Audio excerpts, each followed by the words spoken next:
And this trip is probably the most comfortable trip I've taken in terms of where we're staying, we're being taken care of, trips everywhere, as driver, all of that stuff.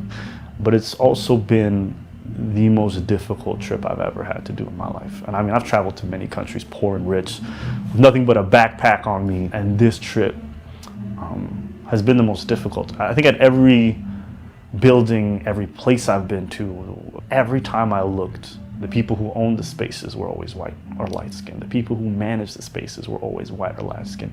And then all the employees I saw were dark-skinned. And I saw this over and over again. And it got to me. Not because they're white or they're necessarily the skin tone, but just seeing this consistent pattern. And it's also the way the white and the light-skinned people talk to dark-skinned people. It's with very little humanity, very little consideration. Yet here it's commonplace, so much so that the black people accept it. And so here I am performing, I'm doing stand-up comedy, I'm getting paid. And I look into the crowd and the only people that I can afford are light-skinned and white people, right? It's for the richer people in the city. And I'm like, is this what I got into the game for, you know? Like, we all seek out laughter in our lives to get alleviation from something. But here I am doing comedy for people who have way less to be alleviated from. I want to make it easy for people at the end of the day who have an extremely difficult day. I think the breaking point for me was one of our drivers, a very kind Haitian man. And one time we were being ferried somewhere along with other comedians from other countries. And I had to sit in the car and listen to them mock his accent, make fun of him, treat him basically in a subhuman way for 40 minutes. And I sit in the front and I'm livid. I'm shaking. Like, I've punched people for way less. And I'm sitting here containing myself because I'm a guest in this country. I don't know what the consequences are if I act out. So I kept quiet. And I think easily one of the biggest regrets I have. Because for my own self-interest, I kept quiet when I saw something that I felt was unacceptable. And so I stayed up most of the night angry.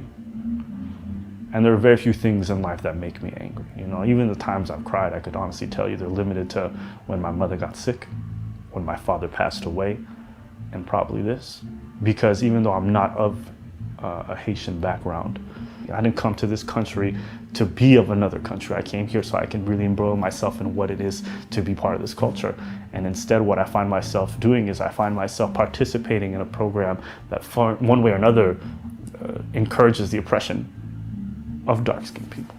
It seems like colorism is so entrenched in Haitian culture that, for me, it's shocking. It's shocking because this is the same country that, you know, Coupe-tête Boulikai, we kicked out the French, the first slave colony to become an independent country.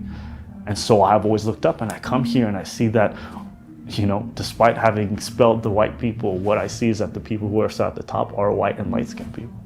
And you imagine what kind of psychological damage that does. Every day you walk and what you see is the people being ordered around are your people.